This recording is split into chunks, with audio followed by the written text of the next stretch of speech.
Since ancient times, the holy scriptures of mankind have reported about celestial visitors which came to earth from the depths of the universe to teach their knowledge to their chosen ones, their prophets, and their messengers. According to the Holy Bible, Abraham entertained 3 angels. When they later visited the city of Sodom, they were believed to be normal earthmen.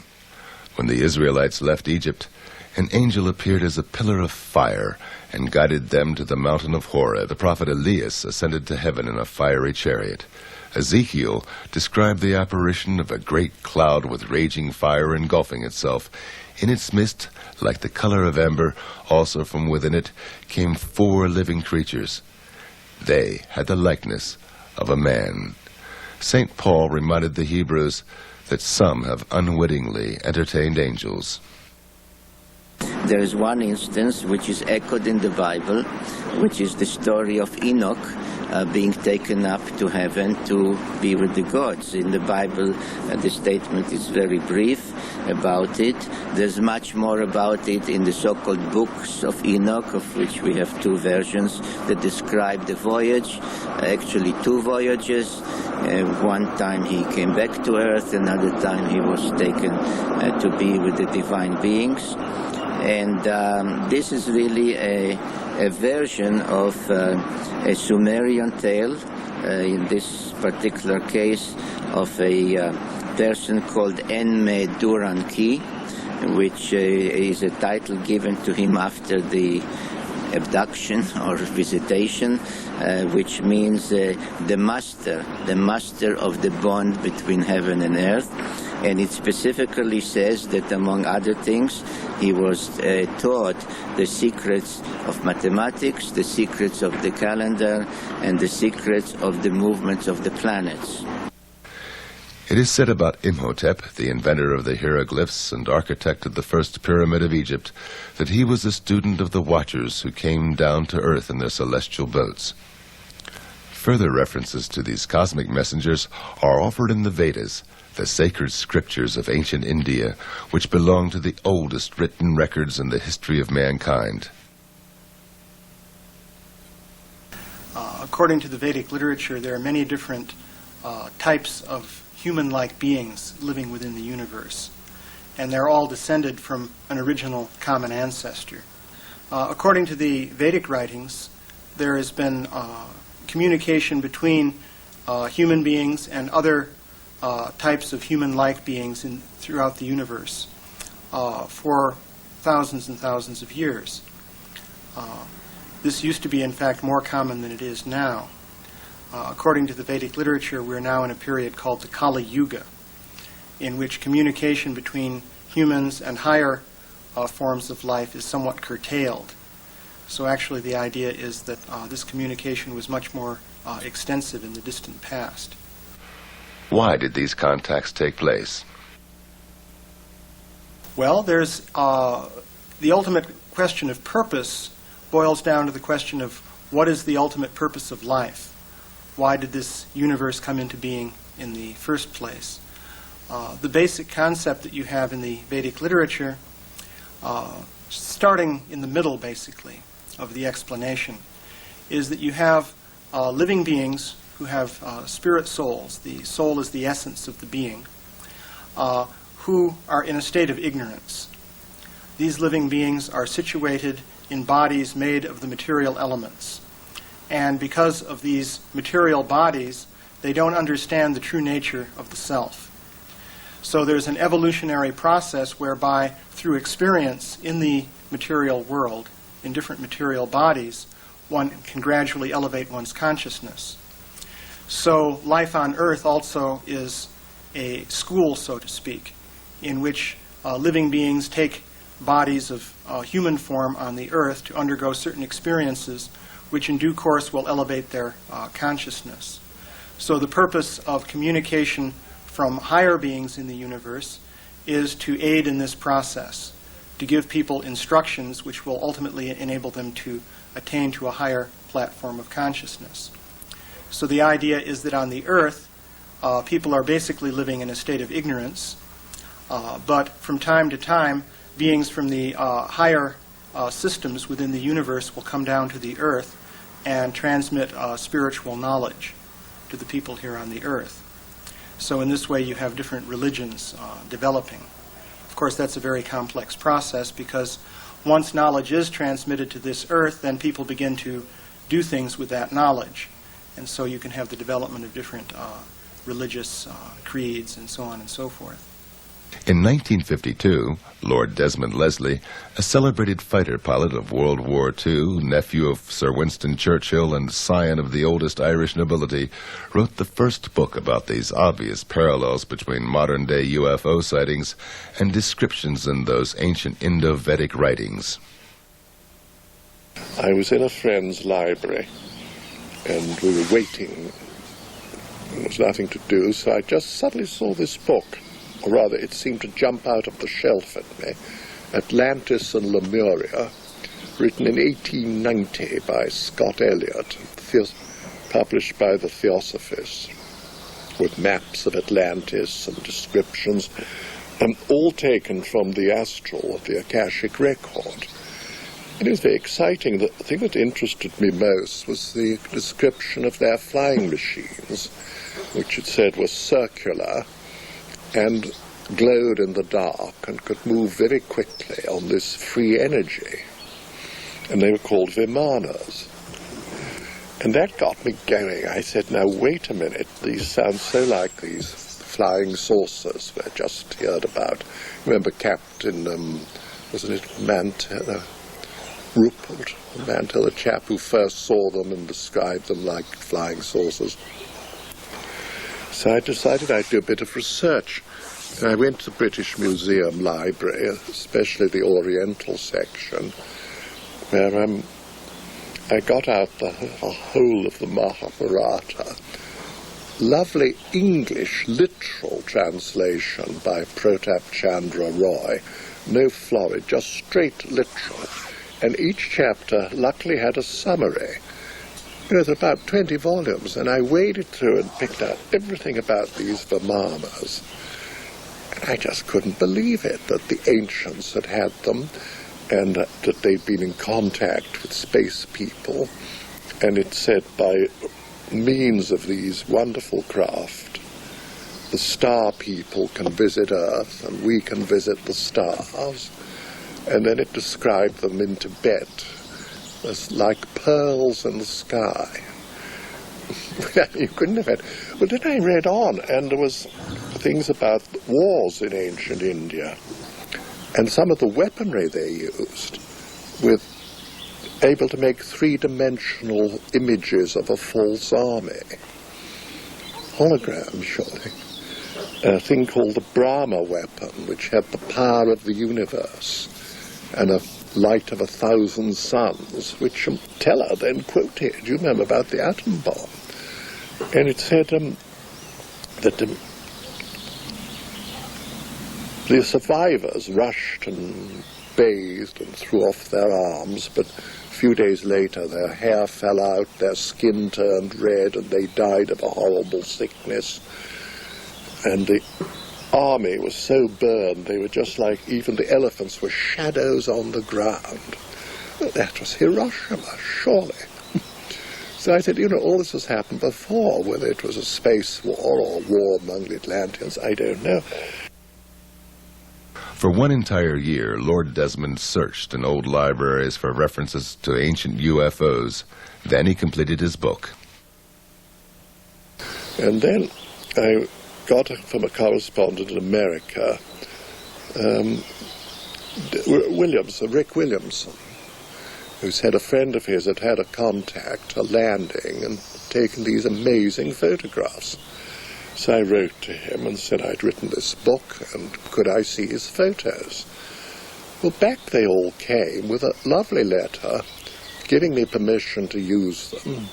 Nothing about any payment or anything like that. These astonishing pictures of Adamskis, which were quite unlike what we thought a UFO should look like. And we had them tested for atmospheric hazing and recession and all, and it came out that they were large objects quite a long way away and not little models close up. And he seemed a very nice fellow. And then he wrote a rather sad little note saying that I've written an account of this landing and want to publish it. So my then publisher, Werner Laurie, which was headed by Waveney Governs, said, well, if you use his photos, you're going to kill his book, so what are we going to do? So we sort of looked at the ceiling and bit our nails, and Waveney said, why don't we have a joint publication, your book and then his as the second part? I said, well, that's a marvelous idea. George Adamski, a lecturer on Tibetan philosophy in metaphysical circles, had observed and photographed dozens of UFOs at that time. On November the 20th, 1952, together with 5 witnesses, he drove into the Californian desert to watch for UFOs. After they had a sighting together, he separated from the group and saw a dome-shaped craft. A young man in brown overalls with long blonde hair came out of a ravine and approached him. They started communication in sign language. At the same time, his companions observed the encounter through binoculars and confirmed the contact later in notarized affidavits. Lord Desmond decided to investigate the George Adamski case on site. Well, and I eventually got over to America at a time when you couldn't take any money out of England, 1953, and met this amazing man. And he lived in a little house up on Palomar Mountain with his secretary, Lucy McGuinness, and Alice Wells. They're very hospitable. Making a little money hadn't affected him. And he was an incredible fellow. You know, he would sometimes really annoy you by telling you the most absurd things which you knew weren't true. And at other times he'd come out with such profound wisdom. Are you going to be able to filter this off? And you talked to him, you asked him? I have, more or less on gestures and mental telepathy, as it is known talk transfer. He does not speak. I mean, he didn't at the time, but I have met him since, and he does speak very well English as well as in the other language. Did he tell you where he came from? Yes, this time he told me he was from Venus, although I have met men from other planets as well. And you had to sort of dig information out of him. Now, perhaps you remember the first contact, he said he took photos, and they all were burned or didn't come out because of the UFO being so near. I asked him if he had the negatives, and he dug them out, and they were black. But I held them up against the sun, and you could see the UFO. It was there. But, you know, it needed a lot of light to see it. He hadn't spotted that. He also hadn't spotted that all the proportions of it were in perfect golden section. A lot of little details like that. Now, I asked the 2 ladies, Lucy and Alice. They said yes, they'd seen him talking to the spaceman, and they'd seen this flash as the UFO took off. And they also earlier, as he described, saw the big mothership. And that was chased away by a lot of American planes. You know, it just took off and went off. 4 years later, the U.S. Air Force project, Blue Book, officially confirmed that indeed one of their pilots chased a UFO on November the 20th, 1952 over Desert Center, California, precisely where Adamski met the spaceman. Then the other thing that worried me was the footprint of the Venusian in the sand, because it was all sort of gravel, that desert. So he directed me so I could find the place. And I read the book, and it said the visitor kept rubbing his foot into the ground. And I did that, and under the gravel was beautiful sand, and I left a perfect imprint of my own feet. So that was true. Later, Adamski claimed he was contacted by extraterrestrials who are living among us unrecognized. They invited him to fly with them into space. Aboard a huge cigar-shaped mothership, he had the opportunity to take a look into outer space and onto the moon. he wrote a second book about these experiences, Inside the Spaceships. Then he described to me a thing, mind you, this was 1953-54, how he saw these fireflies in space out of the UFO window, which then, 1969, the first moon trip, you know, Glenn sees these fireflies in space, exactly like Adamski. He told me there were 3 asteroid belts. Well, I believe they found a second one somewhere beyond Neptune. And he said there's another beyond Pluto. We wait and see. And he told me how when he was on the big mothership, they had this amazing, amazing movie. I've never seen anything like it. All the images, there was no screen, and everything happened all around you. Well, that was a hologram. But you know, no one had seen a hologram. They hadn't been invented. I believe if you read this published material, you will find the descriptions of the firefly effect that was years before John Glenn reported it in 1961. The description that there are more than 9 planets in the solar system, actually 12, and we have acknowledged 11 so far. His description of the darkness of space, quite different from what you would expect to see here from the surface of the planet, also reported by the astronauts. There are numerous accounts of what he has described from space, this atmospheric collection on the moon, and activity on the surface of the moon as far as fog, clouds, water. All these things were reported by George Adamski already in the 50s, way before we had a space program. And I believe that stands for itself. People can always criticize, but I've yet to see any substantial, tangible evidence that anybody's ever come up with. Indeed, official NASA photographs show clouds and water on the moon, although these are impossible according to science. These photos were presented by the Danish NATO exchange officer, Major Hans C. Petersen, in a lecture in Washington, D.C. in 1995. Whether I like it or not, I have to say that science is not telling the truth. I have in my possession pictures from the moon which, one, show smoke or vapor or something else racing from a crater. Now, to have smoke racing from a crater, you need an atmosphere. Otherwise, smoke cannot race. So, moon has an atmosphere. Some advanced scientists today agree and say that the moon have an atmosphere 65% or 64% of Earth's atmosphere. Well, then it can also hold water. In one of my pictures from the moon, which I have got from NASA, you see water on the moon in an artificial water reservoir. On the next picture, which is taken by Michael Collins on his second trip around the moon, where he photographed exactly the same area, probably because he also had seen this water reservoir. The water reservoir was gone, meaning that it was camouflaged, so that we could not prove that there was any water on the moon.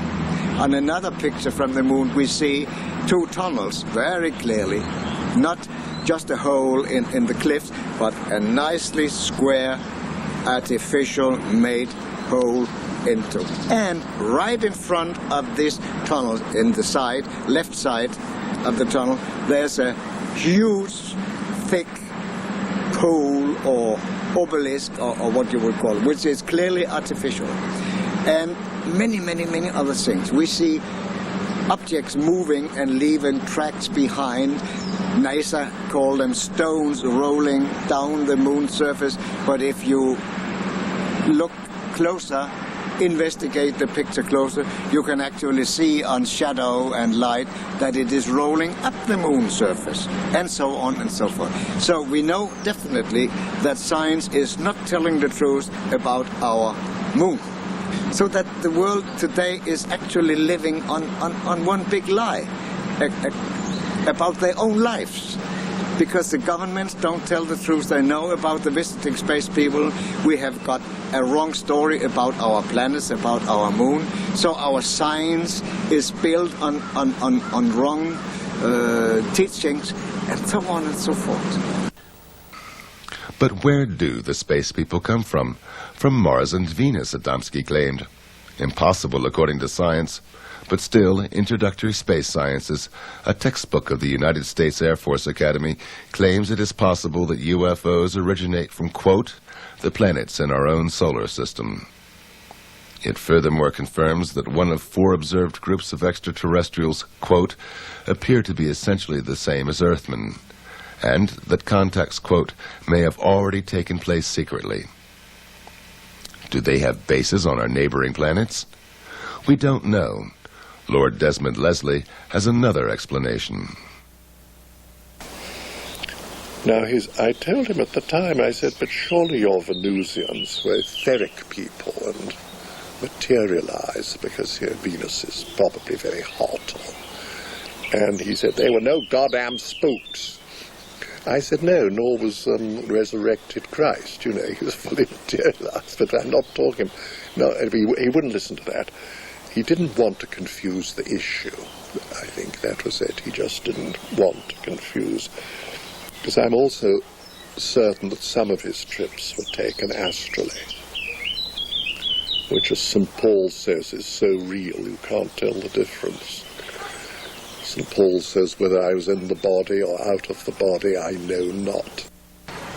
I think the most important thing I learned from George Adamski is that we on Earth are not all that unique in the universe. The universe is populated with persons like ourselves, people at various stages of development. There are billions and billions of planets, around billions and billions of suns, billions and billions of galaxies. We don't know any end to the universe. But George Adamski told me that it is reasonable to believe that there are people like ourselves on other planets. Now, if we think the conditions are inimical to human life on other planets, as for instance Venus, what do we know about higher dimensionality? So George revealed to me that there are vibrations above the vibrations that we are familiar with, the vibrations which permit tangibility, the matter of touch. I would compare it, and he compared it, as to the vibrations in light. We have a spectrum, for instance, ultraviolet on one side, infrared on the other, where the vibrations which we are familiar with in the center. There's also a spectrum of tangibility in the atom itself, and this is true all over the universe.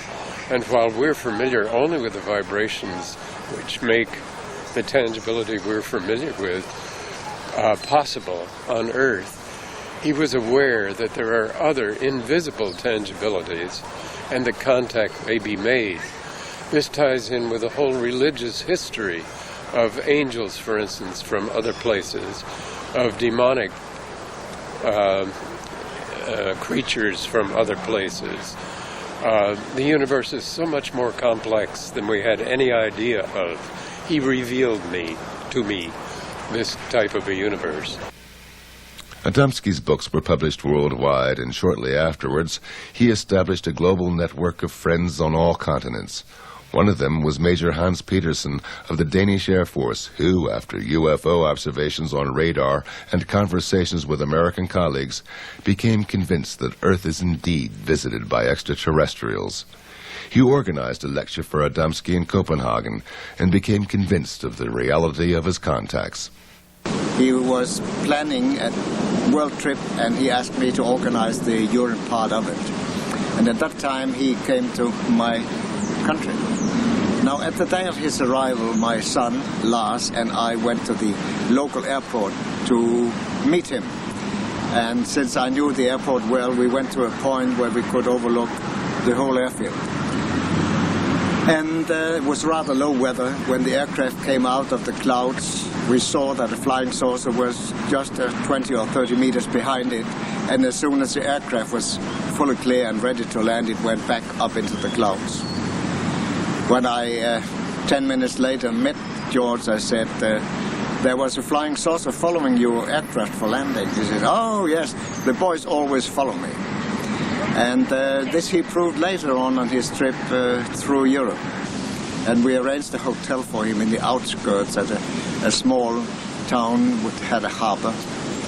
And we knew that nobody could disturb him because nobody would know that he would be staying there.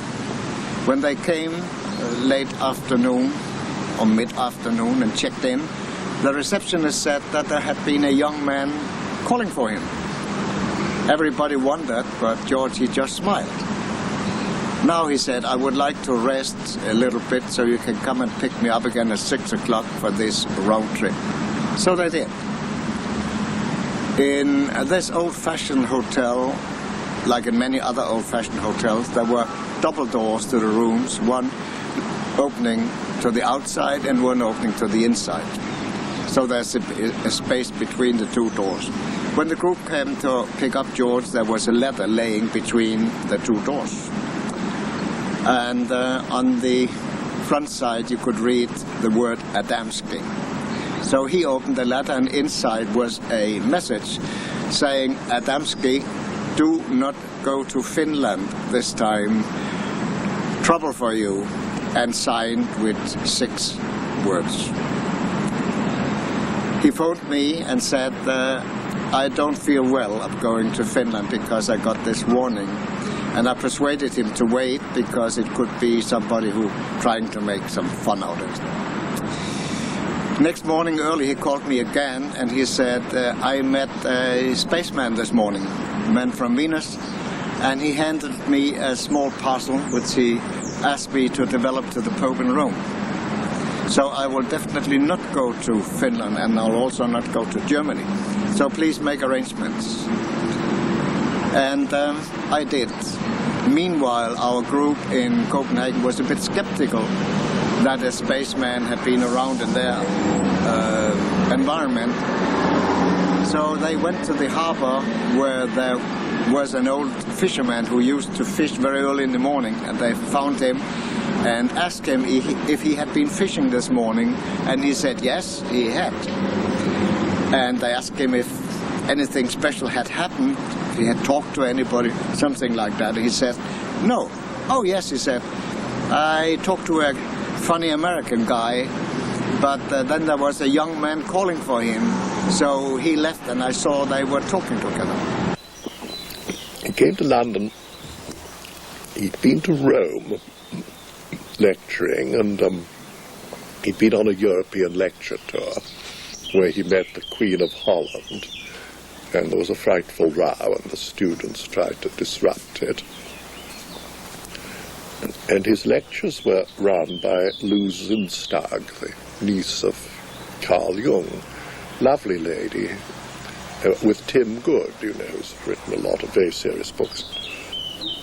Well, after his Roman visit, he just stayed with us for a few days to relax, and I kept the press away, and we took our little boat out on the Thames, and while we were there, he brought out some money, and among it was what looked like a little gold coin. And he just casually said, that's a bit of gold no one's ever going to get off me. I said, why, it's very nice. He said, look at it. It was a little medal of Pope John, who at that time was dying, John the 23rd. And he said, I saw him in Rome. He gave me this. I said, George, please. Nobody sees the Pope. He's dying. Tell me you've bicycled round the rings of Saturn, I'll probably believe you. But I don't think you saw the Pope. He said, well, I did. And he gave me this. And I gave him a sealed packet from the space people. He sat up in bed, and I gave him this package. He said, oh, that's what I've been waiting and praying for. I said, what was in the package? He said, I don't know. The space people gave it to me. It was sealed. I wasn't going to ask questions. But he said, that man isn't going to die. He looks so fit and well. And then the next day, I think it was a Sunday, the news came, the Pope was dead. And George said, "The bastards, they've murdered him." Well, they hadn't, because this is another interesting bit of evidence. Years later, the Pope's doctor told the story of Pope John's last days, how he had this form of cancer where in the last few days you have a false reprieve, and you suddenly look very young and well, and you feel marvellous, and then, boom. Well, that's when George saw him. But nobody knew that for many years. So then I said to Lou Zinstag, who was going to tell me, "Lou, what really happened?" He didn't see Pope John. She said, "Well, all I know is we went to the Vatican, we went to the St. Peter's Square at George's insistence, and he suddenly pointed and said, 'That's my man.' And there was a priest with red here. I said, 'Well, that's probably a bishop or Monsignor, somebody rather important.' And he said they embraced like old friends, and they went off through the private entrance on the left, not the public." And I said, "Well, that's amazing. Then what?" And she said, "Well, an hour later, he came out jumping up and down like a schoolboy, saying, 'Hooray, I've seen him, I've seen the Pope, I gave him the best.'" And Zeus said, "If that man was an actor, he's the best actor I've ever seen. I've never seen anyone so radiantly happy." Now, interesting thing, he was with us several days before he mentioned it. You know, if it was a load of bull, he'd have probably said, "Look what the Pope gave me, I've seen the Pope, here's a medal." Yeah, not at all, he kept rather quiet about it. It just sort of came out. So I thought, well, I'm going to do one more test. I was at school with Basil Hume, now Cardinal Hume. He was in the same dormitory, and I even put Eno's fruit sauce in his pot one night, and it fizzled when he peed. Anyway, we were good friends. And I asked him, I said, "Listen, Basil, this little gold medal of Pope John the 23rd, where can you buy it? Can you?" "Oh, no, not at all." "You can't buy those. Only the Pope will give you those." I told him Adamski'd got one. He said, "Well, he must have done something very special to get one of those." And you know, Papa Pacelli, Pius XII, had a contact in the Vatican Gardens. He said he met two angels, well, okay, Venusians, and they told him there was a wonderful future ahead for our world. George Adamski's meetings with the Pope and the Queen of Holland were not his only encounters with the mighty ones of this earth. He visited the United Nations several times. Once I know for sure he was invited by Utan, the General Secretary at that time, and he spent a full day in the United Nations, and as he said afterwards, "I stayed there for one full day and I talked to a lot of people." George Adamski told me that he was able to enter any department of the government in Washington, and he showed me his ordnance pass, which enabled him to do this. I was very familiar with this type of a pass because I had worked for the United States Ordnance Department between the graduate work at the University of Rochester in the physics department and my work at Eastman Kodak Company. George was very good at keeping a secret. It was part of his integrity to be able to do so. He did this on both sides. If he had been told by the government not to speak about a thing, he did not. If he had been told by a spaceman not to speak about a thing, he did not. It was not easy. He said it this way, "My heart is a graveyard of secrets." At another time, this will be to go too far to tell details about it, but he left Earth for some days for another planet. I was informed beforehand that he would leave the planet, and he called me right away after he came back and told me that he had to go to Washington on his arrival because he had a message to the president. But he said, "I cannot tell you what this message is, but if you follow the political situation on Earth, you will, for yourself, be able to see what the message contains. In 1 year, you will see the result." And 1 year later, we had the Cuban crisis. And if you put your hand on your heart and tell the truth, you will probably know and acknowledge that if President Kennedy had not solved the Cuba crisis just the way he did, we would have had the Third World War. For in the final analysis, our most basic common link is that we all inhabit this small planet. We all breathe the same air. We all cherish our children's futures. And we are all mortal. This is just a few details out of, you could say, hundreds of things which you could tell, which all together fits into the picture that this man was something special, that he was telling the truth, and that those who were in power all over the world knew that he was telling the truth. Why are they still not telling the public about the existence of UFOs and extraterrestrials? Why is the government, why are they all so paranoid about these? Because it's free energy. End of the oil monopoly, aviation as we know it, the automotive industry. For something much better, but, you know, they won't get their greedy little hands on it. So they'll go to any lengths. When the oil runs out, they'll probably pretend they've discovered it and release it. We have a great deal to lose, both politically and economically, by the type of acknowledging that the fact that they're here. They propulse their craft by electromagnetic energy. This is free energy. It radiates from every planetary body, and it costs nothing.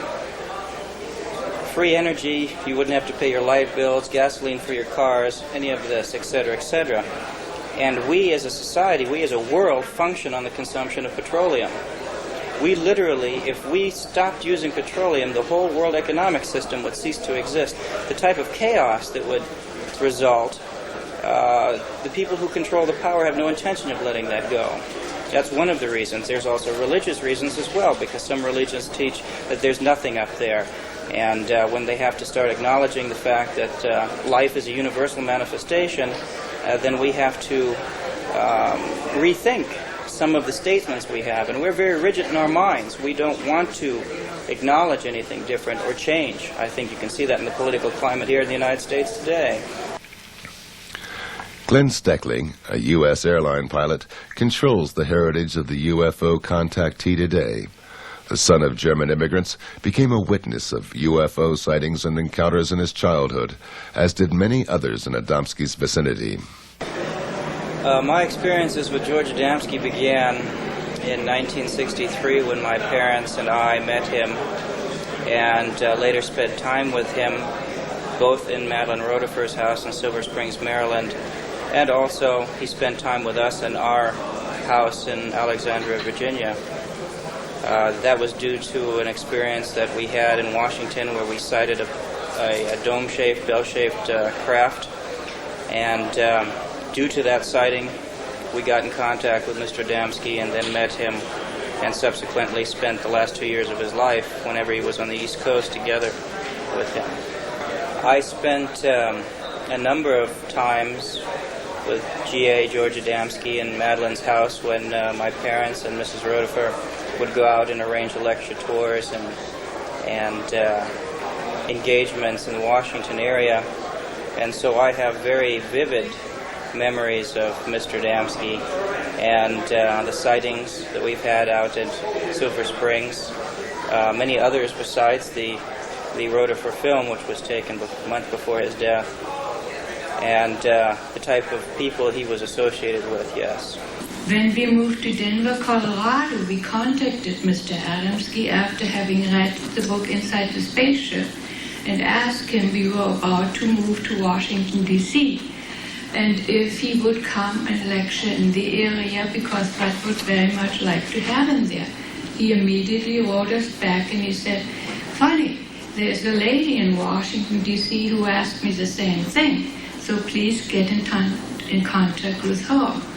And so this is how we became friends with Mrs. Madeline Rotifer, and with her we experienced with Mr. Adamski many, many of privileged, many different experiences, such as seeing Scout Cups, such as seeing, I can't even tell you how many Scout Cups or Space Cup we had seen over the years, because I don't think anybody would believe that.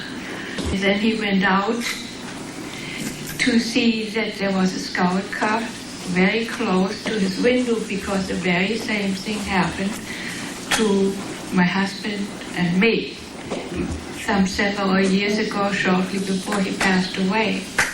And we were sitting in the living room in the evening, and a feeling of great love came over us. Not a personal love, not an emotional love, a universal love. And with it came, the whole living room was lit up. And so we decided to go and take a look. And as we went outside, there was this beautiful Scout Cup hanging a few feet over the floor. You could see inside the porthole. It was the most fantastic sight. And this feeling stood with us, I would say, for many, many weeks. The most spectacular incident took place on February 26, 1965, when a lady from this circle, U.S. government employee Madeline Rotifer, participated in a contact and was present when Adamski filmed an alien spaceship with her own camera at close range. We met him in March of 1964. I arranged a lecture at the Civic Center about 10 miles away at Rockville. And we became friends. I knew him only 1 year and 1 month, the last year of his life. And he visited from California here about 5 times in that last year of his life, just intermittent. He didn't stay at this house all that time. But on February 26th, approximately 8 o'clock in the morning, a space friend, contact of Mr. Adamski, came to this house. I was still asleep, but when I got up, Mr. Adamski told me that he had been told that we should get cameras ready for filming later in the day. And of course, I had never seen one so close before, or I didn't expect that they were going to come hovering that close in my yard. I would have rented a Polaroid or prepared with more cameras, but Mr. Adamski actually helped me put film in the little 8mm Bell & Howell movie camera. And he had film in his Kodak camera, too. And we waited. Now, they did not tell him what time they were coming. But this was earlier in the morning, but this was middle of the afternoon, about 3:30, when we noticed them at a distance. And we were at the dining room window looking out, and they came in closer. And by the way, 3 more spacemen came and knocked at the door just before the incident. And Mr. Adamski went, and they told him they said, "Get your cameras ready, they're coming." Now that is how close he was associated with those people from other planets. And it's difficult to believe, but they looked just like American. One of them had brown hair, and one had dark hair, and one had slightly gray hair. And they parked in a car, I believe it was an Oldsmobile, but I don't know the year, down here at the street when they came, and then the spaceship came. And we went outside, but I had a broken leg. I had fallen the month before in my living room, and I was in a walking cast. And but I was able to walk around, but with a little limping difficulties, but I did get around. And but when we came out on the porch up here and started to film, he told me to film, and he was going to film. I said, "George, I can't do this. I'm too wobbly." And I had not had the camera but 2 months. My husband had given it to me for Christmas just 2 months before. So I handed him, he said, "Okay, I'll do it." So I gave him my camera, and he laid his down, and he filmed it then. I started, but I wasn't sure of myself, and I didn't want to miss it. So I gave the camera to him, and he finished filming it. But I was, pumping around in the background, and and able to walk, of course, without too much difficulty with his cast on. But they only stayed about approximately 10 minutes. They did not land.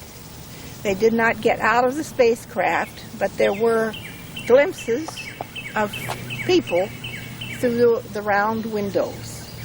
And they maneuvered, they came in here. It was a low humming and a low swishing sound. And they came in, when they got close here, they came in very slowly.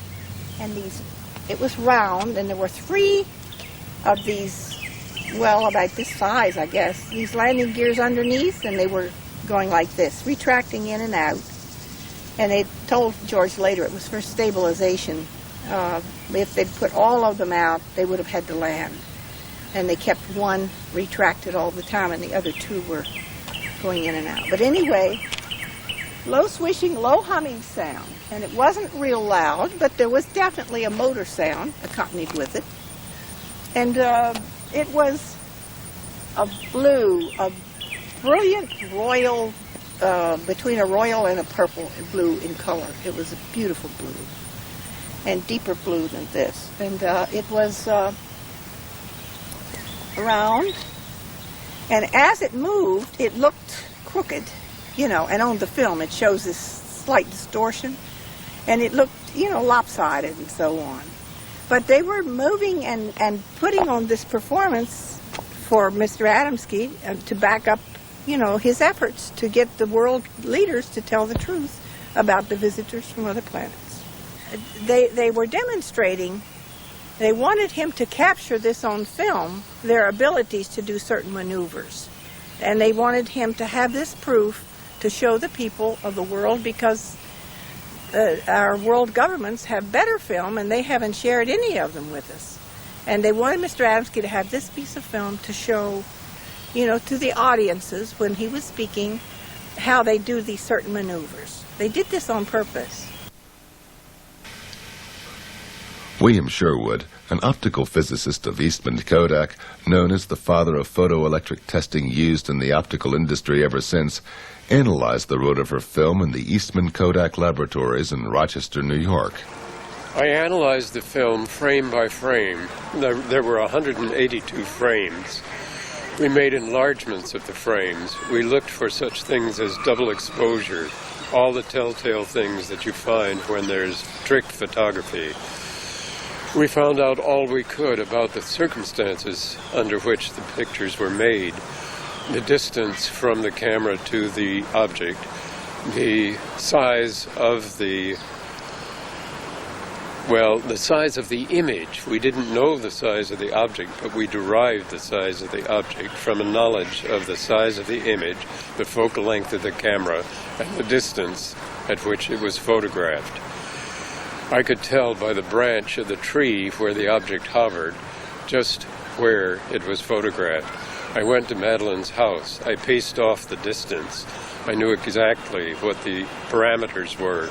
I derived a value of 27 feet for the size of the object. I remember just how well this formula worked out. It's a triangular formula. The focal length of the camera was 9 millimeters. The distance was 90 feet. The size of the image was 2.7 millimeters. Therefore, the size of the object had to be 27 feet. You'll find this in Timothy Good's book. There were other factors. We brought them all to bear. There were instruments we used, which we had available in the laboratories at Eastman Kodak Company. These included densitometers, photometers, projection devices of all sorts, electronic devices, everything that you could name that you could use, telephotometers, and so on. The electron microscope, I believe, was used by a man at Kodak Park. Everything pointed to the conclusion that the objects in the film were true objects, unknown objects, not model objects, and that it was taken by Madeline exactly as she told us it was. People with experience, to call upon the experience of those who had concentrated on the photographic film and reproducing pictures, meant more than anything else. It is not just my opinion. It's the opinion of all of the experts. One of these experts was Colonel Coleman von Kivitsky, founder of the Audiovisual Division of the Royal Hungarian General Staff, who worked as a film expert for the United Nations during the 1960s. Medellin Rodefer short 8mm sequence filmed on a flying object in front of her house above the trees are genuine. I was personally on the location and I verified the distance where the UFOs were flying and all the necessary environmental circumstances which excluded any kind of faking this movie film sequence. Madeline Rodefer was a medical secretary or a nurse at the United States Government Air Force. Madeline Rodefer presented a movie film at the Air Force. I think so, that was the Project Blue Book. When that would be fake, I don't believe that an employee of the government would show a fake movie film to the really high authorities of the United States Air Force and the Project Blue Book, where are real professional people, an expert on the motion picture film and especially on the amateur film. Bob Oechsler, a robotics engineer and former mission specialist of the NASA Goddard Space Flight Center in Greenbelt, Maryland, is also convinced of the Rodefer film's authenticity. He believes the flight pattern indicates an energy field which enables the disk to maneuver independently of terrestrial gravitation. The individual images as they came up clearly showed something that you could not see with the naked eye in looking at the film or even looking at the individual prints under close scrutiny, and that there was a haze, if you will, a very tight haze, almost like a fuzzy outline around the craft itself on the image. Now, this, of course, compared to the trees that are visible in the film, which were crystal clear and very well in focus. In other words, you have a very sharp contrast. You immediately might be concerned about the possibility of capabilities of double exposure, which is, of course, very difficult to do with film. However, in this particular case, we found it very, very intriguing that the craft itself had very, very sharp contrasting edges along where the porthole areas are and around the top of the cab.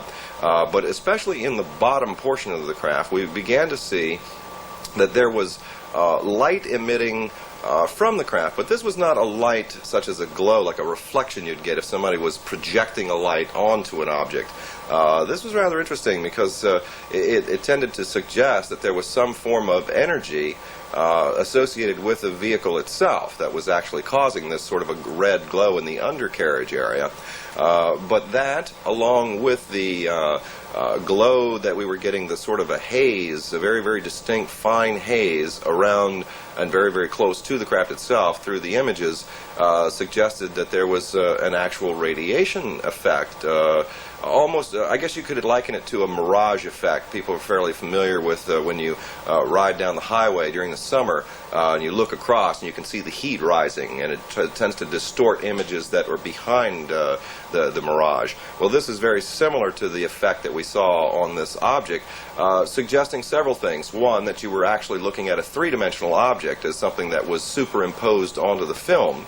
That, again, suggested credibility with regard to the film.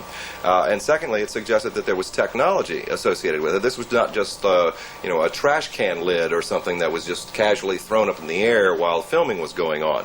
So began to become much more encouraged with what I was seeing.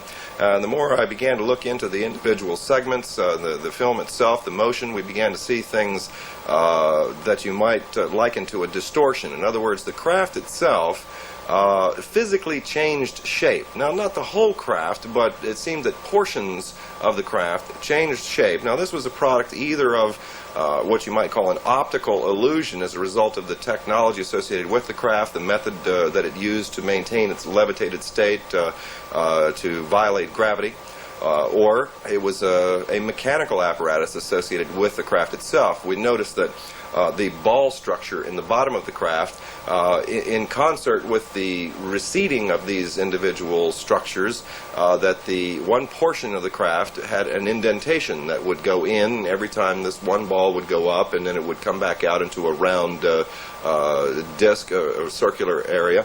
So I think that these features all collectively, more than anything else, and even more than the testimony of Madeline Rotifer herself and the historical testimony of George Adamski prior to his death regarding this particular event, all tend to suggest that we are probably dealing with an authentic case, and I think it's time that perhaps some researchers of historical value would probably want to go back and take a much closer look at the George Adamski case in its entirety. There were many attempts to discredit him, all of which I feel have successfully failed.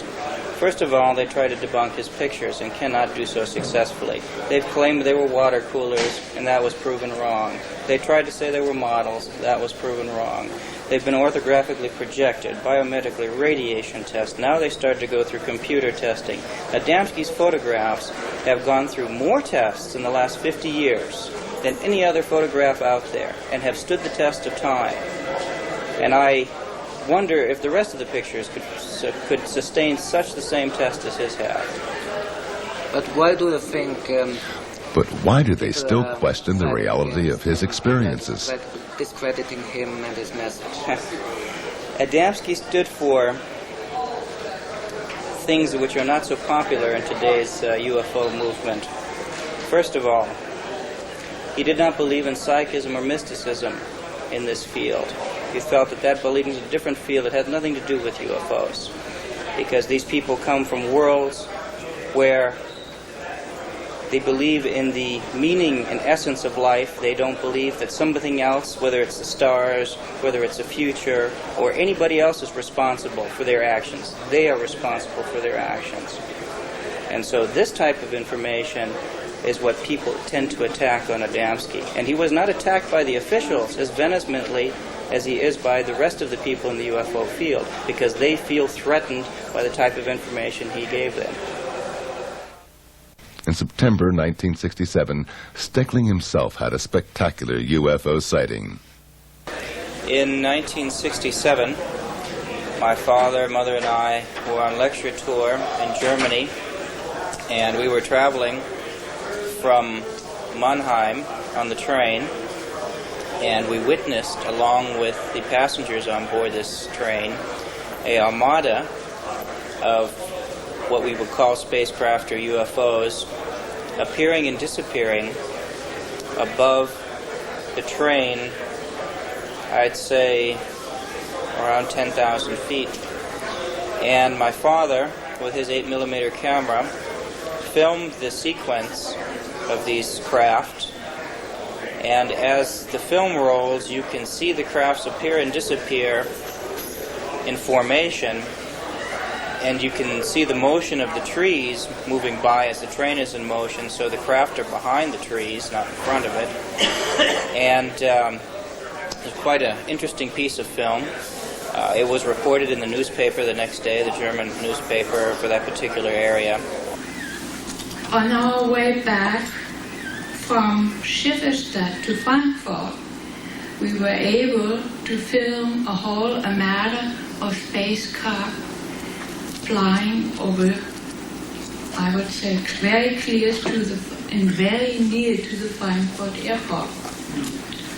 This film and all of Mr. Adamski's film, we took as we returned to Washington, D.C., and my husband wrote letters to NASA, to the Pentagon, and offered them the chance to look upon the films that were available.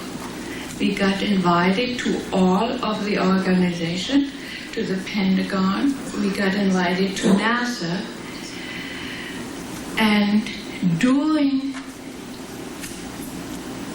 the conversation that we held with NASA, we had 22 scientists present, and none of these scientists ridiculed what we had.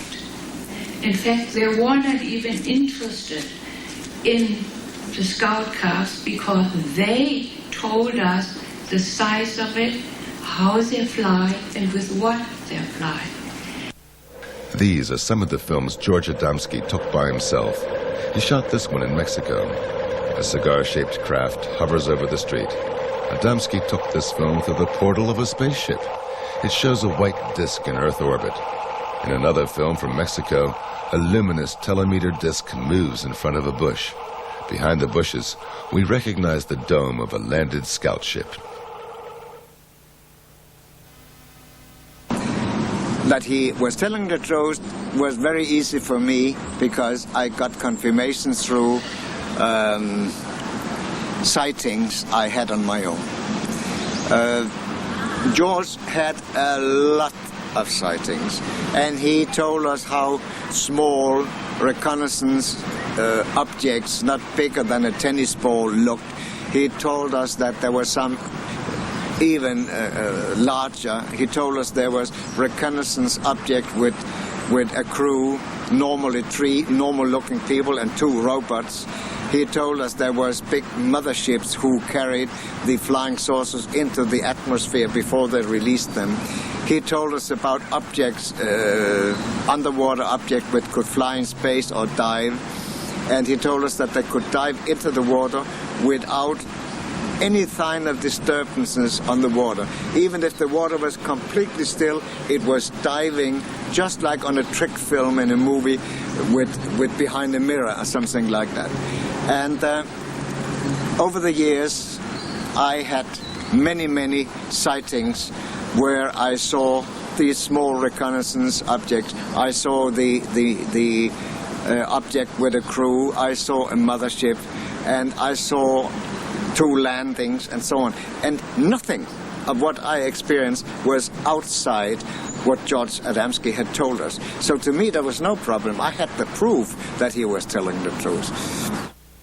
Adamski-type spaceships were observed and photographed all over the world. They have appeared over Japan and Mexico, South America and England, and in many other countries. In August of 1991, one witness was able to film a landed, dome-shaped craft near Carp in Ontario, Canada.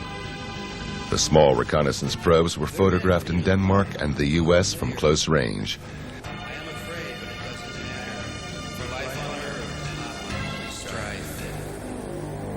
In the south of England, Stephen Alexander filmed a telemeter ball flying over a cornfield in 1990.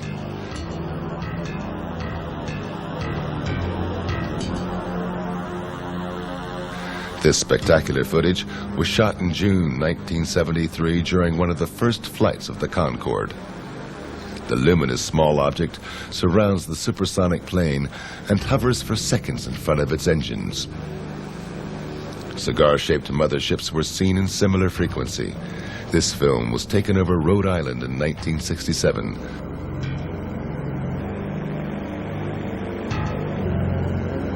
This photo was taken over Texas in the same year, or over Lake Onega in Russia in 1978.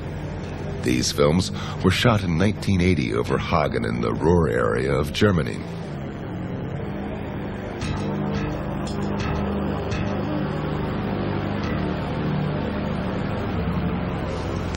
This official film with the Russian Space Agency was taken in June of 1992 by cosmonauts of the Mir space station.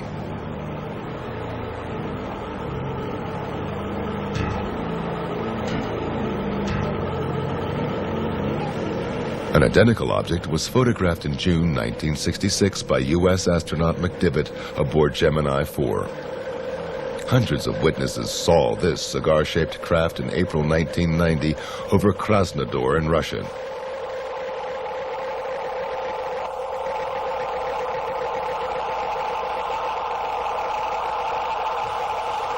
This film was taken in July 1995 in Mexico near the Popocatépetl volcano.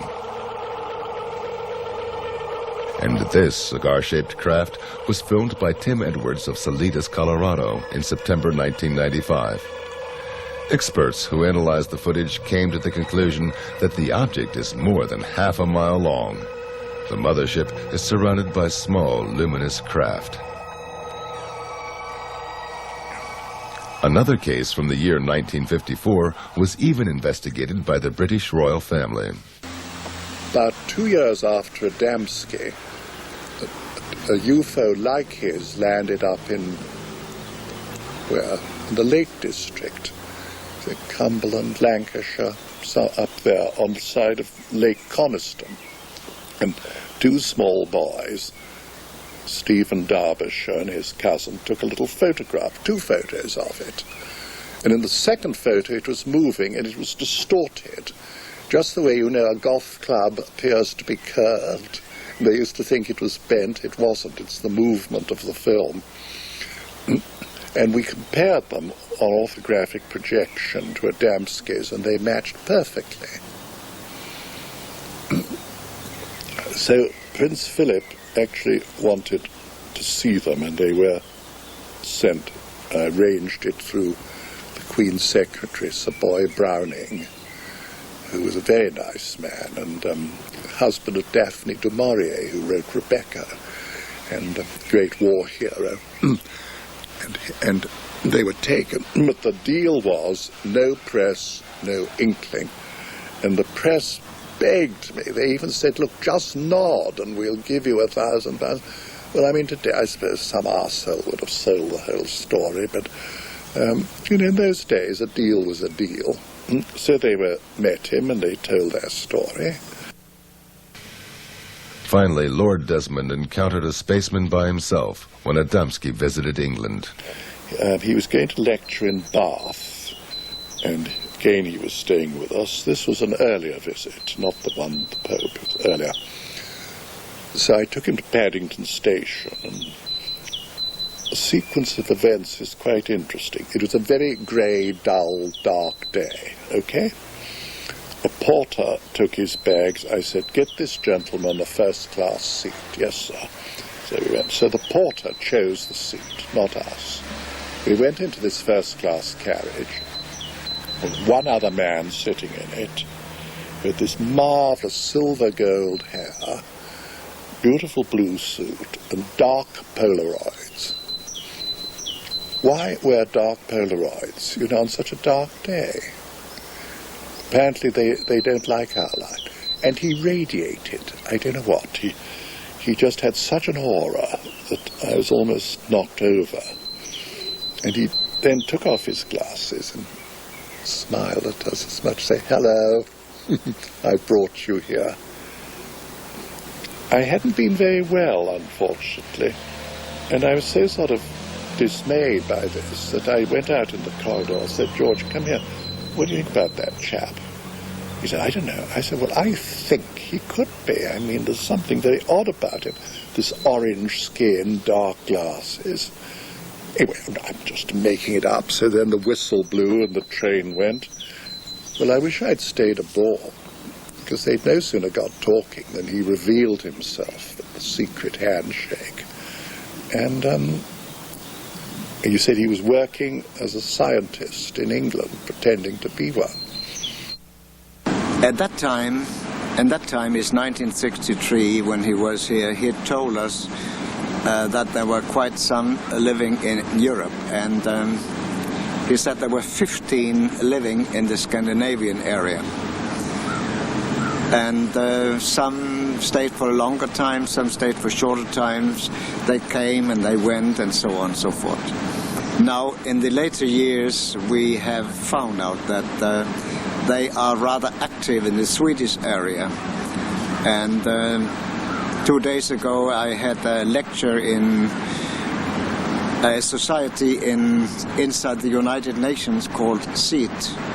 And a week before I left, the space people working in Sweden sent me a elementary message to give to the United Nations and to the world leaders via one of the contactees in Sweden. So they are around, they are active, but in many, many cases people don't know that they are there because, as I said before, they look just like we do.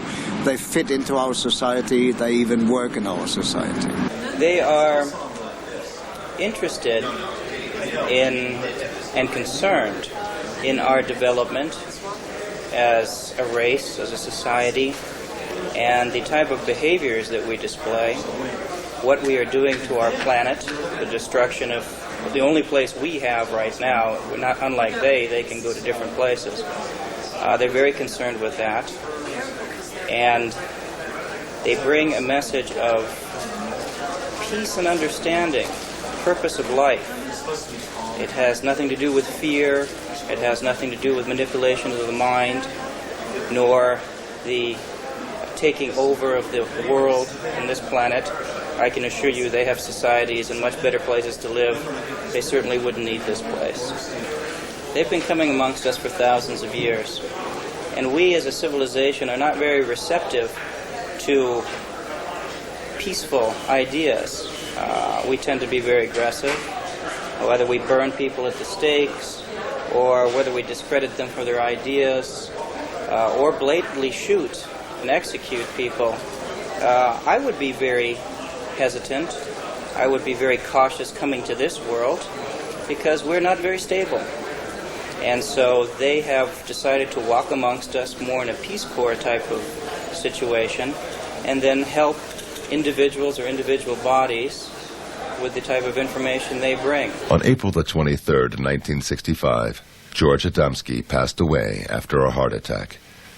He was buried in the Arlington National Cemetery in Washington, D.C., close to the grave of President John F. Kennedy. But in the hearts of his friends and followers, he is unforgotten to this day. They are convinced he was not just an ordinary person, but a man with a mission.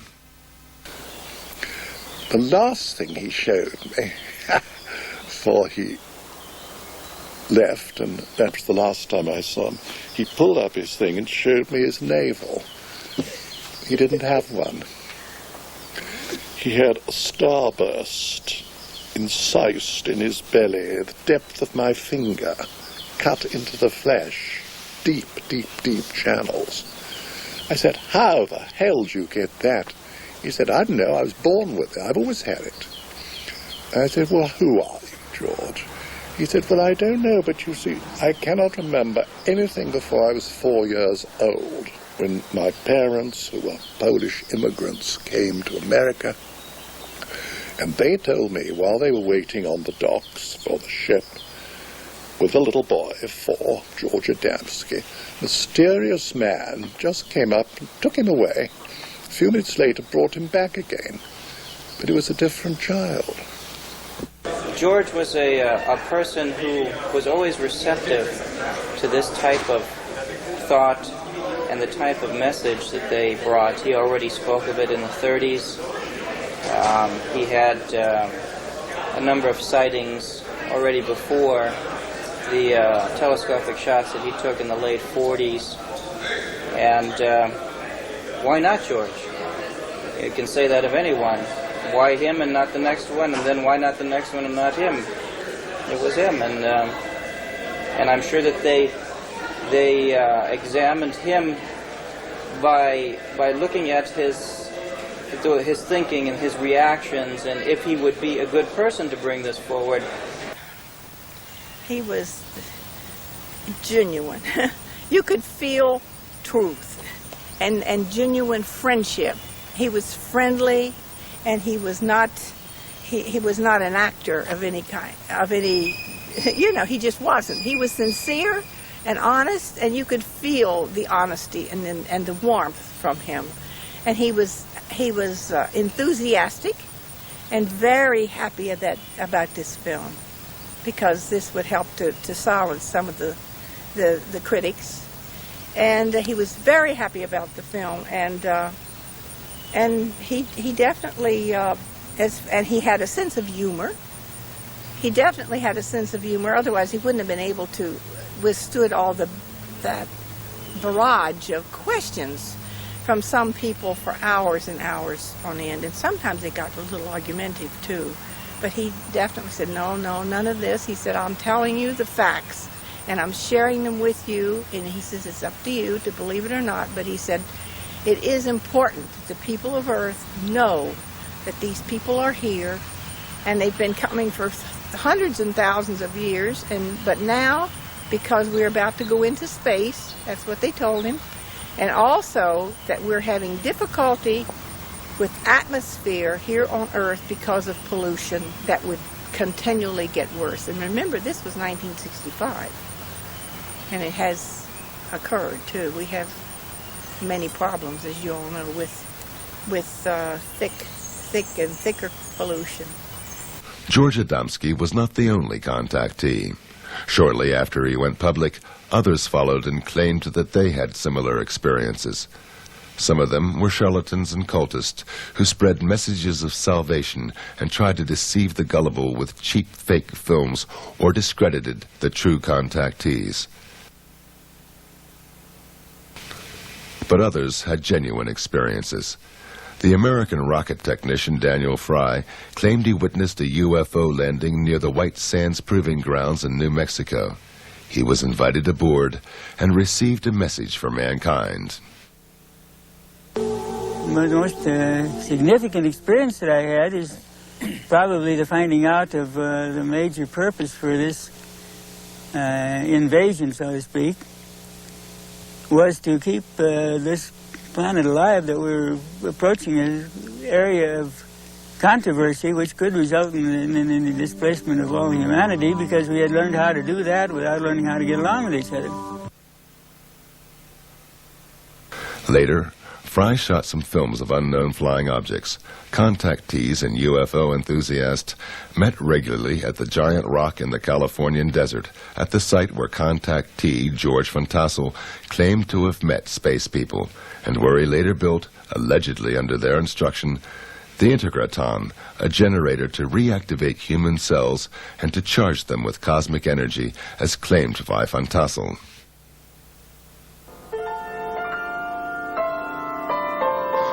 One of the early contactees who spoke regularly on the giant rock conventions was Howard Menger.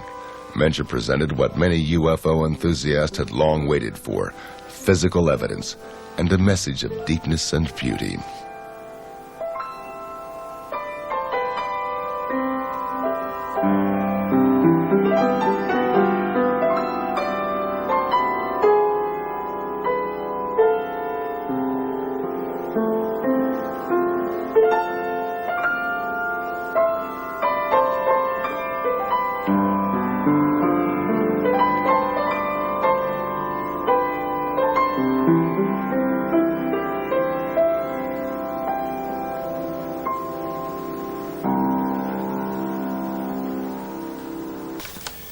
I was inspired by a trip to New York State in the Catskills. I was on my way up there under some kind of control. It seemed almost like the wheel was moving by itself. I know it sounds strange, but it's true. And I reached an old cabin in the woods, and inside there were what I considered to be aliens. They were not from this world, as far as I could see. They're very angelic people.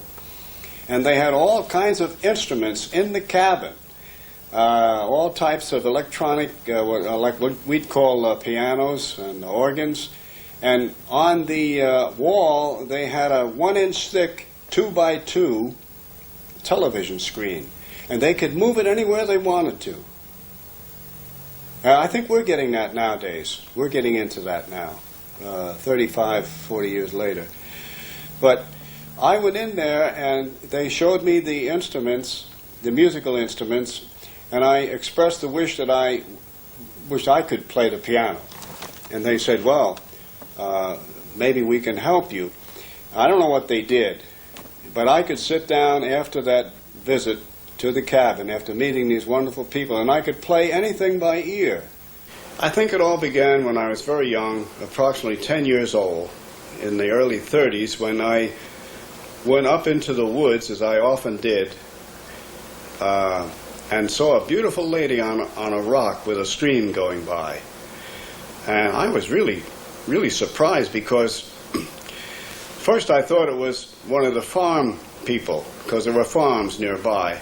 But this woman wasn't dressed in a farm outfit. She was dressed in beautiful, flowing gown. And she had long blonde hair and gold-colored eyes. And she seemed to be waiting for me, as though she knew I'd be there.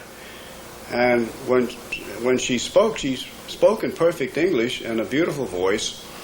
And I was only 10 years old, but I want to tell you, this was quite an experience. She was like an angel, like talking to an angel.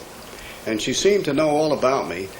And she mentioned some things that would happen in the near future. She departed almost like a vision, just disappeared. And I went back home. I didn't talk about it for weeks. Not even to my brother, who often went up in the woods with me. We saw discs in the sky, my brother and I, during that period, that same period. And as time went on, some of the things that she had predicted were coming true. They continued from the girl on the rock right on up to the very significant ones in 1956, when the craft came in, these huge 40 to 50 foot craft, and they carried these beautiful angelic aliens. And of course, at first I wasn't ready for any of this. No cameras, no recording equipment, no witnesses.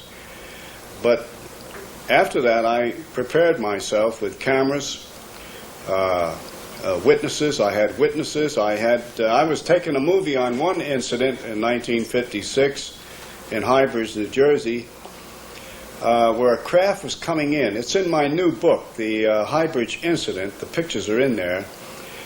And the craft is coming in, and I'm taking a colored movie, 8mm movie of this. I have several witnesses from the local area, and also a federal agent from the Bureau in Newark, New Jersey was standing right next to me. I was filming a craft coming in. The door opens when it landed, and two men got out. One went to the left, one went to the right, and then a beautiful lady got out. But she had a type of spacesuit on. And she walked toward me, and when she got about 25 or 30 feet from me, she didn't say a word. And she touched something shiny on her belt. And that shiny thing got bigger and bigger and bigger, and finally enveloped her whole body to where I could see her body as a light form. And then it disappeared. And I was really surprised. I yelled back at the craft. I said, "Where did she go? Where is she?"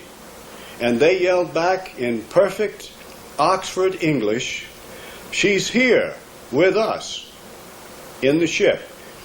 So evidently their technology has taken them into some type of teleportation, which we haven't approached that yet. Our scientists have not approached that yet, that I know of. And so evidently they have mastered time, motion, and energy in some way. Shortly after that, the two men went in the craft, the door closed, and it silently rose and left the area. I only have parts of it and slides I made from the original. The Federal Bureau of Investigation, the Bureau out of Newark, New Jersey, took the original film.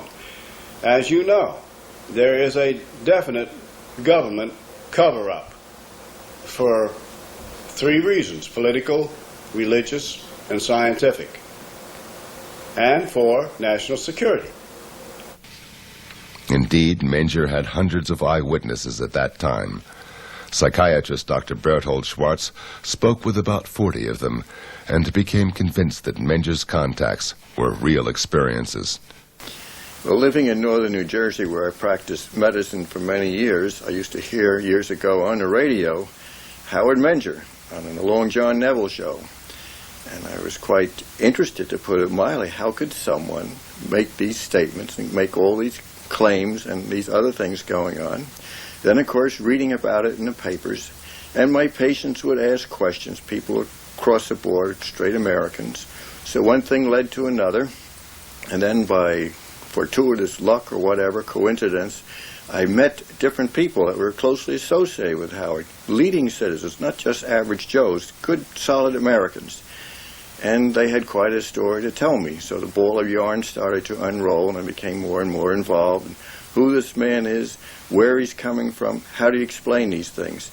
One man himself was quite a well-known inventor. He knew Howard's family. Another one was a leading reporter for the highest circulation paper in northern New Jersey, who happened to be a classmate of my roommate at Dartmouth College years ago. So I had a contact there. The fellow opened up. He did a whole series of stories. And he said, I don't know this thing, but Howard is truthful. He's telling it as it is. The story never changes. It's the same way. And in that town of Washington, New Jersey, I interviewed this high school principal. At that time, I interviewed a blind lady, but a very refined woman of some note locally. And she told me quite a story with another teacher, a physician. Oh, gosh, you name it. Another fellow lived in the south part where they have all the hunting, and he kept on the moon potatoes that Howard had, so-called, the specimen he picked up wherever he was, out in space, who knows. But these people swore by him. They told some extraordinary stories. What did those eyewitnesses see? What did they describe? Well, I remember once, of course, the craft or whatever they are, the lights in the sky and the landings in the field, the great sociological, psychosocial significance of thousands of people present. And again, through synchronicity or luck, I had this patient whose father happened to be in the state police of New Jersey, so they wouldn't, as a physician, they're usually most courteous to me, occupationally perhaps. I went in and they opened the door and they said, we cannot explain this, we do not understand it, but yes, this is on the level, these strange things happen. And matter of fact, you couldn't shut them up, they had to go on and on. So, quite a story.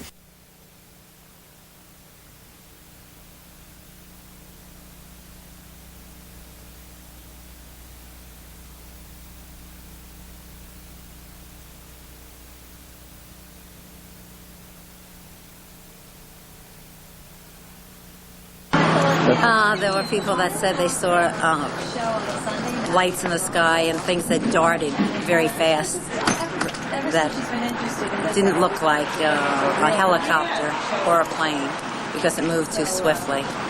And I remember we all came down to look at the field where the flying saucer had landed, where he said it had landed. And it was round, like burnt mark on the ground where the grass had all been singed.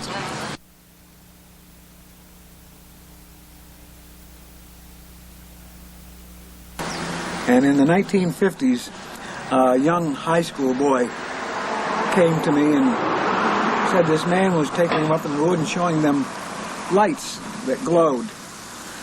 And he told them the lights came from flying saucers, from men who were landing regularly in a place called High Bridge, New Jersey. It's about 10 miles from here, from Washington, where we are now. And I knew this young boy, and I prevailed upon him to tell me more about it. I was interested as a newspaper man, and he told me who the man was, and it was Howard Menger. At that time, Howard Menger was a sign painter in a sign painting shop just about 2 blocks from this house, up around the corner. And I knew Howard, knew his wife, knew his children, knew his family, and as a reporter, I thought, I have to find out more about this. So I got a hold of a couple of friends of mine from the state police, and we went to visit Howard, and he said, oh yeah, they're up there, and he showed us some photographs he had made of flying saucers, and he asked us if we would like to meet these people from outer space, and of course we said yes. So he took us up to a field up on top of the mountain and said they'd be there at about 11 o'clock at night, And we just had to wait. And needless to say, we waited and waited, and nobody ever showed up. Howard later told me, he said, one of those guys that was with you was carrying a gun. I said, Howard, all those guys were carrying guns. They're all state policemen.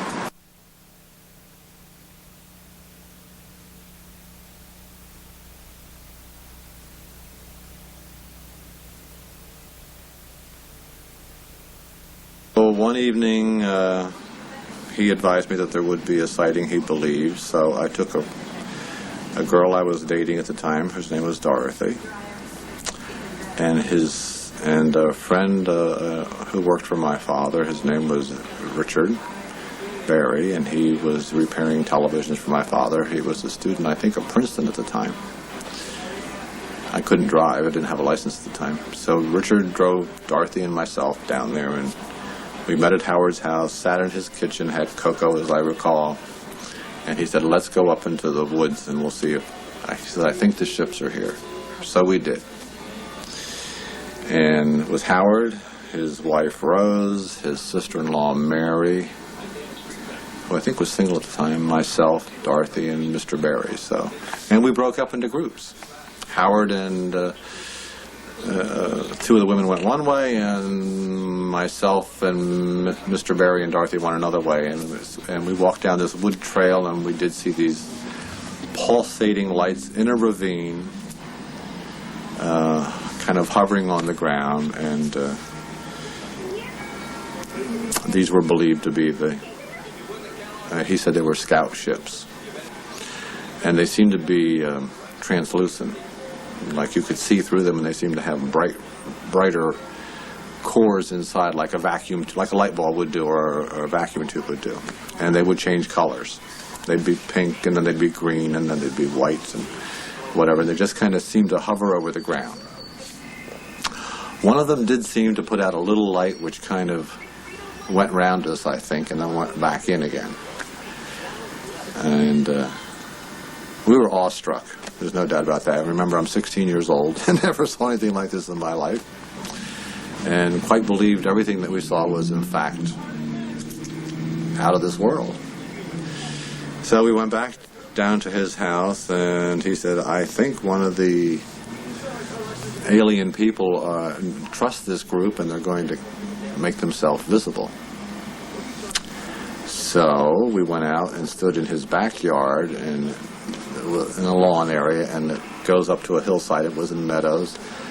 And within a short period of time, Howard says, look, here comes one now. And there was this kind of ghosty apparition of a human figure, which kind of floated across the meadow. I remember he kind of went over a fence, kind of just floated over a barbed wire fence, and came near to us, but not that near that you could distinguish any features. I'm talking maybe several hundred feet. And then he faded away back into the woodland. And that was it. And we went back to the house, and we were just like, whoa. Greatest thing that ever was. Another incident I recall vividly, Augie Roberts, the photographer who was documented so much of this from the early days forward, was once at Howard's house, where Howard was, just after a whole series of exciting events out in the field with the craft landing, whatever the thing was. And Howard was alone in the house. Augie knew that. And yet Howard was carrying on a conversation with another voice. Now, unless Howard is the world's greatest ventriloquist, which to my knowledge he isn't, Augie said, what is going on here? One of the curious who wanted to see firsthand what was behind Menger's contacts was the young journalist, Constance Michels. She was so fascinated by the young contactee that she fell in love and married Howard Menger in 1958. Shortly after that, she had her own first UFO encounter. I have never seen a landed disc, but one evening shortly after we were married, we were coming home from grocery shopping, and as we came up on the hill on the farm, we parked the car against the fence, and there was a big luminous pearl-like spherical shape right above the trees over the next field. And Howard stopped. He said, look. And I said, oh, wait, I've got to get my camera. And by the time I got to the station wagon, turn around and get the camera, it was gone. that was one of the times. When we were on our honeymoon in Las Vegas, we saw the same pearl-like iridescent globular disc. And one more time, which this really gets me, but it was it was on our farm, and we were there. Our attorney was with us, and we had heard that some people at White House, they were having a game, and they had seen discs flying over the stadium. So we went out in the field and looked upward, and sure enough, there was a fleet of discs flying overhead. And our attorney turned to me and said, "Connie, this is for you." And one of the discs dipped, just like that. And that was that day, or that week, I became cognizant of the fact that I was pregnant. I was with child, our first child. Howard Menger is a truthful person who's had some extraordinary experiences, and as I think he says himself, he cannot explain them, he doesn't understand them. My impression of Howard Menger was that he was a man who most people would like. He was quiet. He was calm. He appeared to be a very thoughtful man. He would seldom give out with a fast answer. He would consider his words and his answers to every question you would ask him. He was a kind man. He was the kind of a person that you'd like to have as a neighbor. He minded his own business. He was on the quiet side. And that's why I think that he commands so much respect, because people don't expect to have a guy talking about flying saucers who looks and talks like Howard Menger. He's a father figure. As a psychiatrist, I certainly would say that Howard appears in every way to myself to be a healthy, good citizen, a sound mind and body, as most of these people are. We've done formal studies on this long ago. It was just logical to assume that there are non-terrestrials throughout our cosmos. And if they are coming now, as they have come in the past, why could not this young man, who had a good business, who had a family life, who was well known in his community, was well respected, why should he go through all this trouble to get ridiculed and harassed and lose a lot of his business? And for what purpose? It certainly wasn't for money. We lost heavily trying to get this message across. He eventually lost his first home, and when we were married, we lost our farm home, and we had to just pull up stakes and start all over again, no home at all, and work very hard. So for all those skeptics out there and debunkers, we get very angry, especially I do, when they say, well, you're doing it for money, or you're trying to sell your book. We have mortgaged our home to publish that book, because we didn't want it altered, and we didn't want the photographs to turn up missing again. So we did it ourselves. So this is not a labor of money, it's a labor of love that we have done for 35 to 40 years. So I was convinced at that time that he was doing it for the same reason. He was losing pitifully economically. But something was really pushing him on. And I'm very glad that later on the government came and backed him up to do some of the things he had to do. Unfortunately, it didn't last very long. Menger's most fascinating adventure with the space people was his trip to the moon in August 1956. Well, I remember getting in a craft in the same location. We called it Location 1 in Hybridge, New Jersey. They invited me in the craft.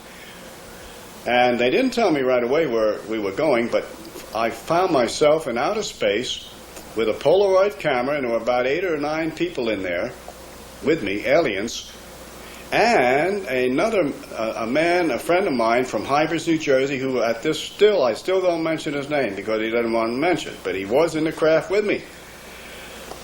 Went to school with him.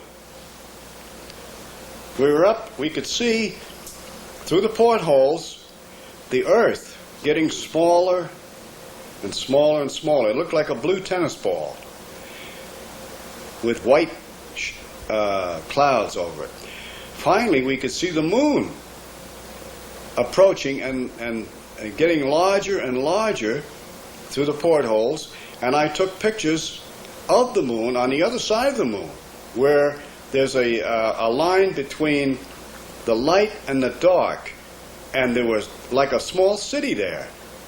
And our government knows all of this. They know it all, but they're keeping it from the public. Time is very difficult when you're flying in these aircraft. For instance, there's something I did notice on the moon trip. I thought it took 10 days. But when I come back, I didn't have to shave. So that's less than 8 hours. So there's something here in their technology about time. They're time travelers. As far as I know, their technology is so advanced we may never even have left the planet in a craft. We might have gotten in a craft, and through their technology contacted the moon section and put it on a screen, and I thought, who knows? They're so far ahead of us that I really don't know. Any time that he came back from what he called a contact, he seemed to be very elated, very happy and elated, and just bursting with happiness or goodwill. It seemed to affect him that way. The early phase of his contacts with the extraterrestrial visitors inspired Menger to develop theories about electromagnetism and gravitation, and to experiment with exotic UFO propulsions on this base.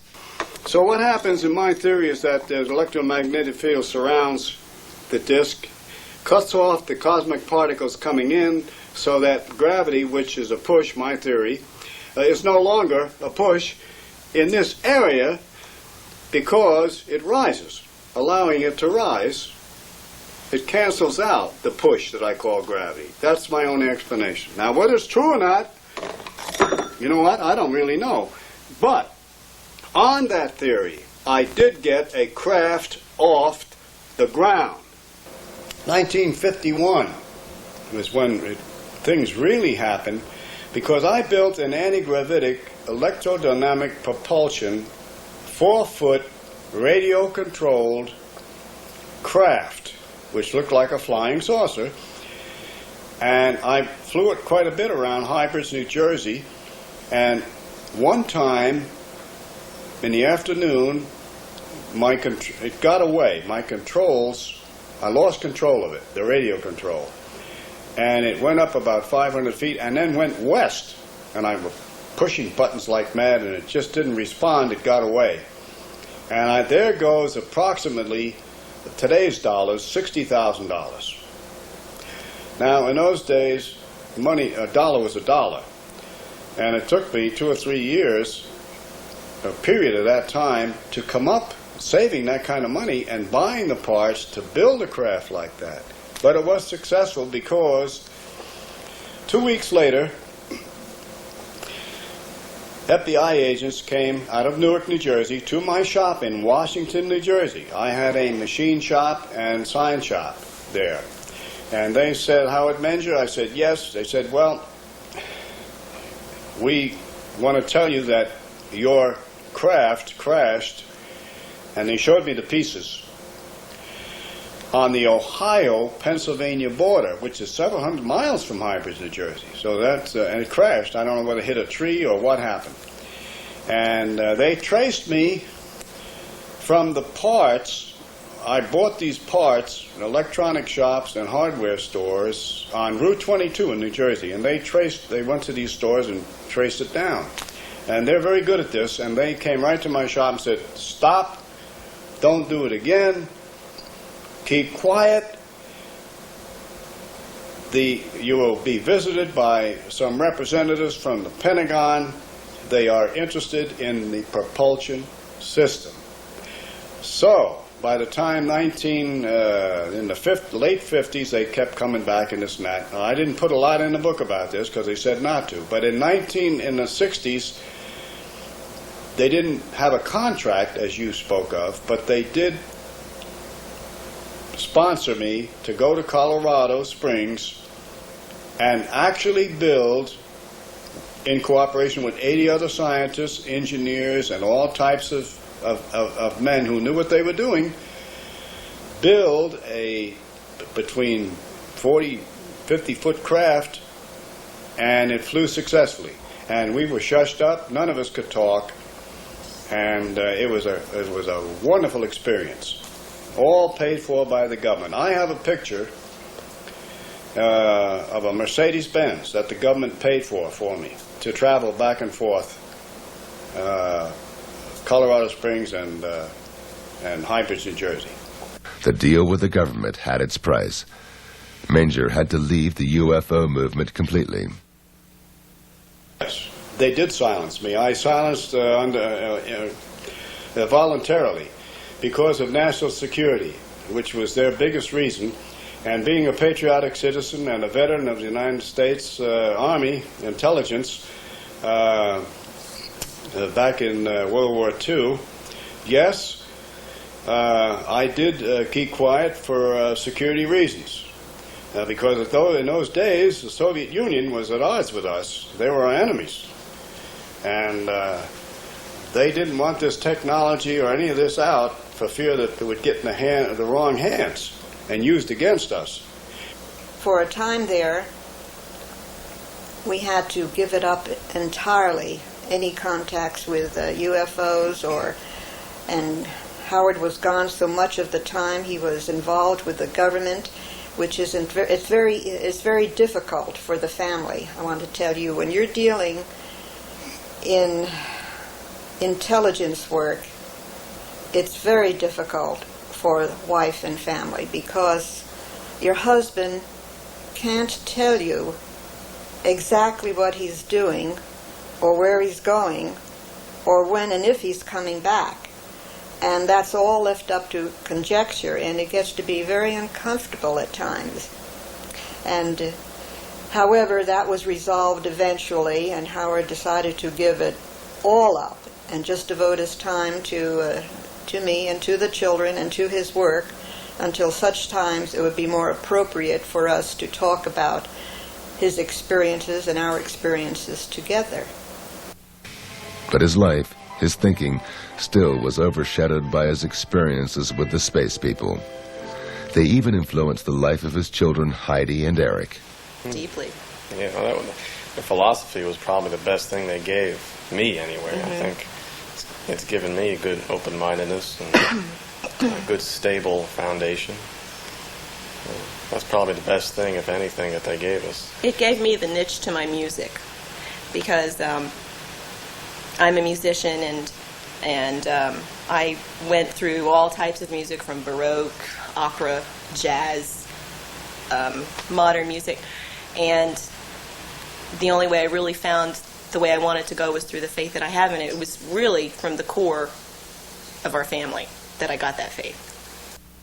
You're dealing with a human being who's had an extraordinary experience and is bursting with knowledge and wants to tell all that he knows, but sometimes cannot.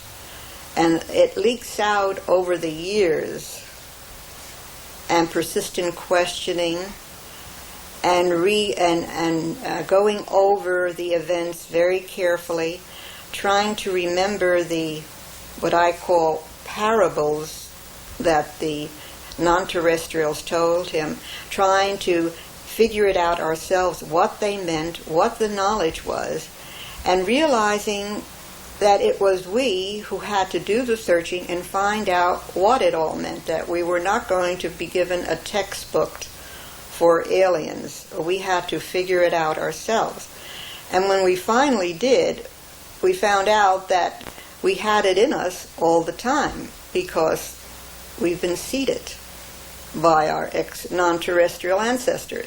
So it was there. It just had to be probed, which means that we couldn't We didn't lead an average, normal, everyday life, although we did this to maintain family. Our minds were always probing and always interested in reaching into that exciting field of non-terrestrials and what it really meant to us as humankind, because there's more to us than one can ever imagine.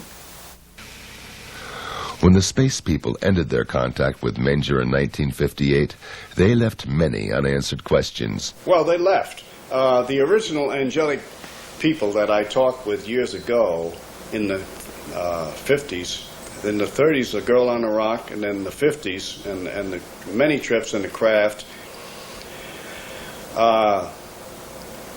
they said that they would be back in 2012. That they go in cycles, but I believe that they are time travelers, and that they have bases on Venus, Mars, and many other planets. I asked them once, well, where did you come from? And they said, we have just come from the planet you call Venus. Well, that doesn't mean they're Venusians. They're travelers. They might have a base there. When our astronauts went to the moon and they came back, they were not moon men. They traveled there and back. They were Earth people. So who is to say where they come from? The one thing I'm sure is, almost sure, they don't come from this planet. And they're way ahead of us in political, scientific, and religious understanding. I asked them, why are you here? Well, are you here to heal people or solve all our problems and blah, blah, all this? He said, no, it is against our universal laws to interfere in any civilization which we descend upon. Your record, your history shows that your advanced civilizations have advanced on lower civilizations and have destroyed them. They've been here thousands of years ago when there was oceans where there is now land, and where there was then land, there are now oceans. And when they come back, the civilizations have gone down, disappeared, like Atlantis and some of the others. They come back to check on us.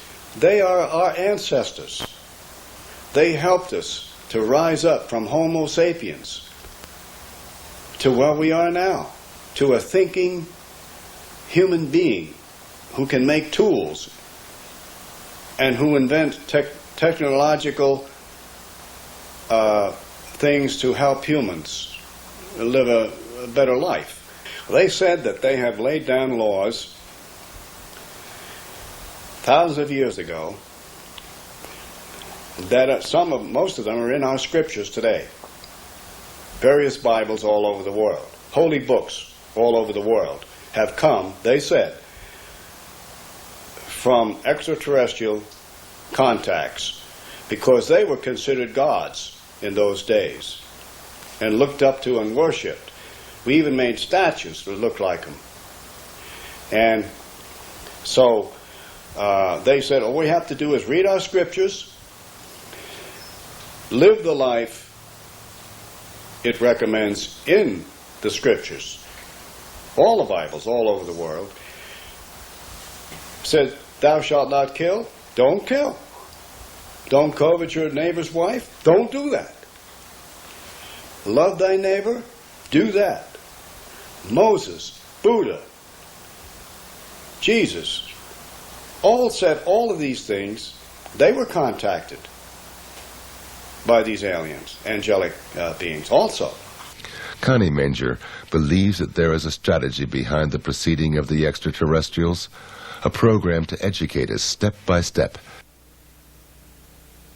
The alien receptiveness program is to gradually make us aware of our birthright, but it has to be a very slow process, and the memory of who we are and what we are is locked in our mythology, it's locked in our ancient scriptures, it's locked in ancient books, it's all over the world. If you will collate the information, you will see the pattern emerge.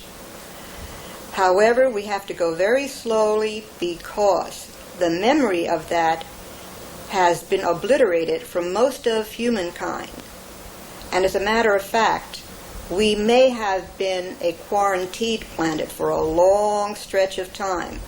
And now that we are being monitored again, and some of the brain cells that they so graciously gave us are beginning to expand, and they are beginning to recognize, at least a lot of us are beginning to recognize, we belong to a galactic family. Now, what is our purpose? Our purpose is to inform as many people as possible and give some scientific background to that, to show them that there is a possibility that we are not alone and that we come from a very different heritage other than anthropoid. As a matter of fact, we're children of the stars, but we've come through an evolutionary process because that's nature's way of producing better forms for better life expressions. They leak information out either by direct isolated contact cases and or holographic means to get the message out slowly so that the mind has a chance to adjust. There is a mental adjustment that needs to be done. And that needs to be done first on a slow scale, and then as it accelerates, it will become worldwide. And that's where the consciousness upliftment comes in. That if once they know that there is others out there, and they're very much like us, and that's why they're sending those entities that look most like us, and are probably very close to us biologically, as I said before, because they're our family. And there is another reason. It must be done slow, on a slow process, because a higher culture will always destroy the lower structure. We have infrastructure in our industries, in our governments, in our religions that would fight so fiercely against this thought or against others coming in, because after all, the vested interests have control of this planet and control of the countries and control of the wealth. They don't want to have to deal with this on a hostile level. It has to be done slowly, and it has to be changing the mental set first. It's one reason they're here is for a spiritual reason, to develop us more on a spiritual level. Technology is advancing quicker and going further ahead than our spirituality, and that's very dangerous. Personally, I feel that we have to have a greater reverence for life, all life, greater respect for our planet, greater expression of intelligence between each other, and greater care and responsibility for everything that we do. We have to take responsibility and take charge for what is happening today, because that is the only way we can change it. And once we do these things, we become, I wouldn't like to use the word worthy, we become more receptive to contacts with other people.